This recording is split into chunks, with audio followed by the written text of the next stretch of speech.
Acknowledging 10 years of award-winning car talk. It's the In Wheel Time Car Show.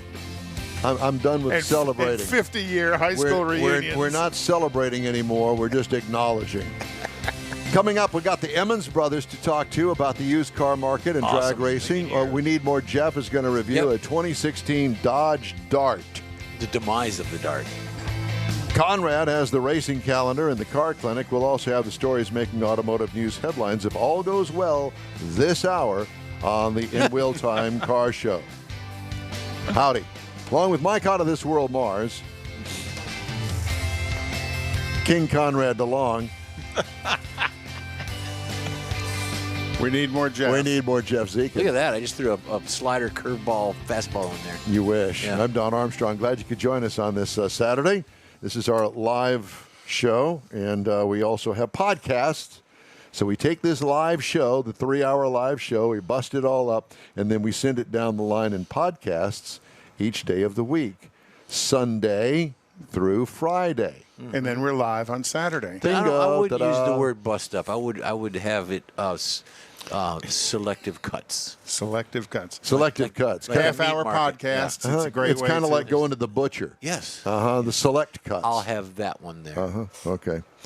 Well, are we ready over there, Mr. Morris? Yes, sir. Yes, Oh, sir. that's awesome. So I don't know what kind of surprise we're going to get here, but ladies and gentlemen, down to Emmons Autoplex. Down in Friendswood, Texas. It's the Emmons brothers, but there's only one right now. I know. I thought there was two there a minute ago. No, there's two. There's two Wallies. There's two Wallies. Hey guys, how y'all doing this morning? Well, Good. well, obviously we've had something to drink or something's wrong over here because our mind is just a little wasted this morning. We stayed up too late is the really bottom line. Did Watching you? the Astros. Did you stay up too? No, well, I was doing some racing practice. I didn't stay up to watch the game like probably everyone else did. But. And what were you practicing? Well, I have a Christmas tree simulator that I make sure I practice on every night, on every evening. So I try to do a certain, like I try to run between 100 to 200 practice runs, and then I'll stop. And then I'll come back to it in about another 30 minutes, and I'll try to do another set. And how do you do? When you do it that way, do you find yourself that you actually improve as you go along for the evening? Well, it's actually interesting to let you know. And that's a great question. So on this device that I have, I don't know if you guys can see this. Yeah. It's the Porta Tree Eliminator. Yeah. So it has a lot of cool features. It has a distraction mode. It has, you can play it for as long as you want, and it'll tell your average, what your average reaction time is. It will tell you what your spread is. So let's say I'm going to practice, I don't know, let's just say 10 for a number. So if I accidentally red light, so let's say I'm going to be 5,000ths red, and then I'm green, and my worst green is going to be, let's say 40. So it'll tell me what my spread is. So for me to practice and to try to get my game, I need to tighten that window as much as I can. Yeah. So I like to see a spread of no more than 15 thousandths. When you do 100 hits, that's almost impossible. Generally, when I try to do 10 at a time, then I'll take a step back and I'll do 10 again.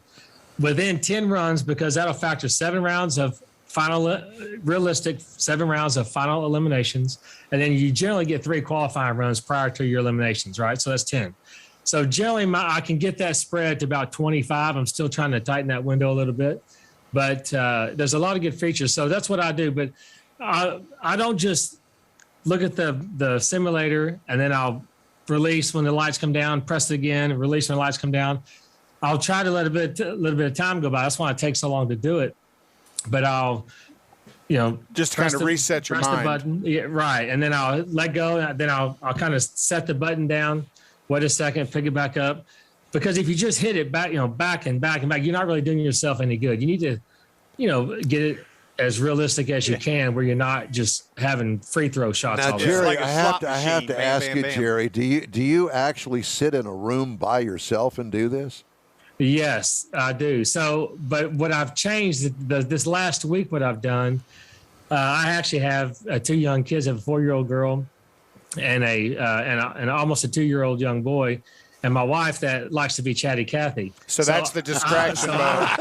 Is that the distraction mode button? You got it, yeah. And I turn on the distraction mode in the machine. So actually, because, and I'll give you a great example of why that I started doing that this week. I had to run my brother Gary at a race a few races back. And he has the white, in the class that we ran each other, I run my 69 Camaro with a big block Chevrolet, right? So it's generally dialed in around the 1030 mark, 1020, 1030. Well, Gary's in the Cobra Jet, it's a supercharged Coyote engine, and he's generally dialed in the 8.8 second range. Well, coincidentally, when we run and I'm watching my tree come down, well, he goes on the 2-step, and when he decks it, that thing sounds like it's a time bomb about to explode, like a what, before he takes off. So when at a rate, I beat him, but just by luck, I was staring at the Christmas tree from my spot to leave. And when I went to go down, I mean, he engaged his 2-step, which kind of made me like, what? I mean, when I left the starting line, I was trying, because when I leave the starting line, I'm trying to kind of estimate what kind of light that I felt like that I had, because, the part about being a better racer is you got to be able to kind of call the light when you leave the start line. So you kind of figure out how the race is going to play out. And he had me all flustered listening to the 2-step. Confused. I mean, I didn't know what to do. I was still trying to gather my thoughts as I was trying to put it in high gear. So that's the long story of why I try to do as much distraction as I can. And it's really helped, because I've been doing this distraction setup for the last week, and my range, again, my spread that we talk about has shortened down tremendously, but that's what I'm working on. So when you're doing the practice digitally with your device, how does that truly relate to the car? Because is there not any, when you let go of the button, he's got a pedal, I assume. But does yes, I have a pedal and the button. I go back and forth because I have my Superstock car is off the trans brake button. Okay. So this is the same thing, but I tend to use the button a little bit more. I found it to be very realistic. I don't have any problem going from the button, slide into my race car, and going off the pedal. I don't have any issue with that. But is there no delay in the car? A great question. Now, so how it's designed to set up is that I'll grab this device. Let me see if I can show this to you. So you have these 3 lights right here, right? Yeah. So what I'll do, I'll put it on a 5/10, because it takes 5/10 of a second, and the kind of racing I do, for each amber to come on and go count down. So I'll put this on a Pro Tree start. So like our great friend Erica Enders, right? She runs Pro Stock. 410. Well, they have a tree where all the yellow lights light up, and then it goes to green. But the difference with Pro Stock is that it's on a 4/10 tree, right?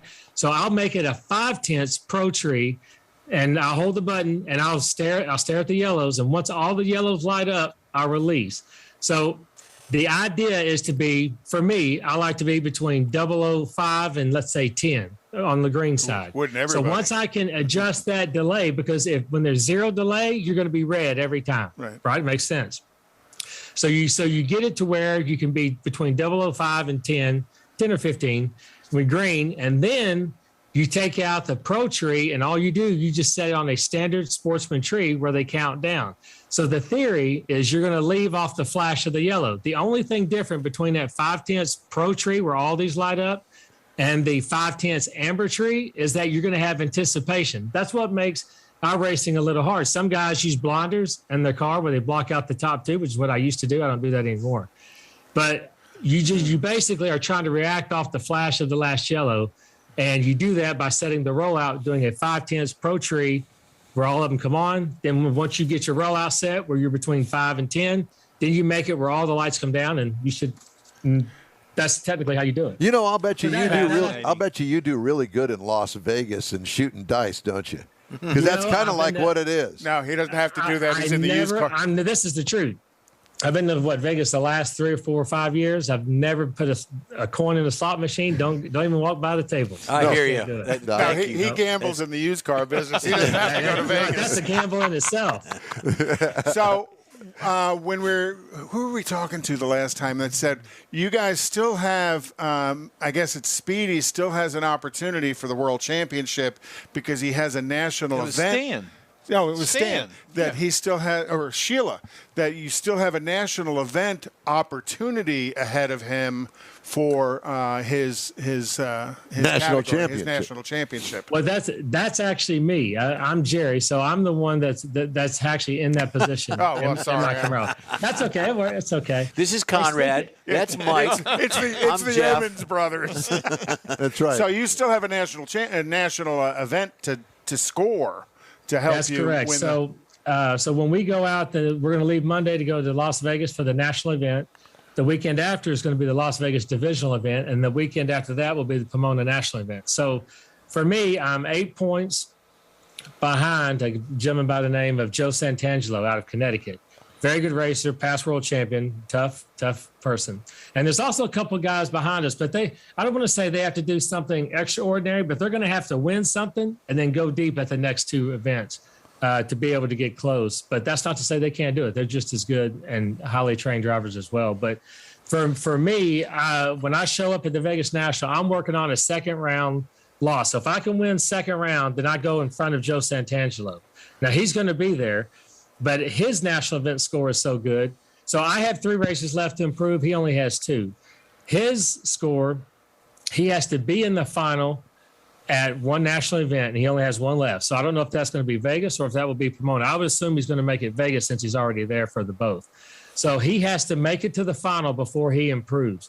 So obviously, I'm going in there with a win-out mindset, right? If I can just get to the final, I'm going to win. And that's my plan. If I can win, it's over and I don't have to worry about it. But if I fumble the ball and I only go, let's say, to the 3rd or 4th round, well, then sure, I'll pass him by a point, by a round and a half. But when the divisional race shows up the next weekend, all he has to do is win the 3rd round, and then boom, he starts collecting points again. So for me, it's better if I do great at a national, because my divisional score is pretty well. I have to win the 4th round at a divisional, I believe, to improve my score. He just has to win the 3rd. But at a national, he has to go to the final, whereas I just have to win the 2nd round. Okay.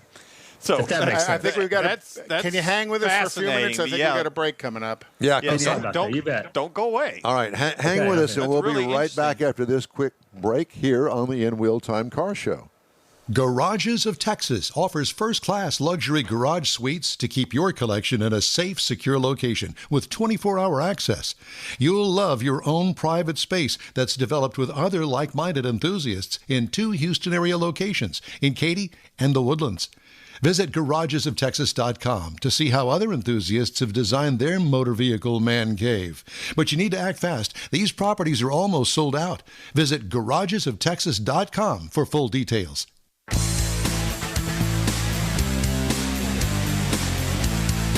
Welcome back to the In Wheel Time Car Show. So glad that you could join us on this Saturday, talking to Jerry Emmons, Emmons Motors, about drag racing and his pending national championship. Yes. and that.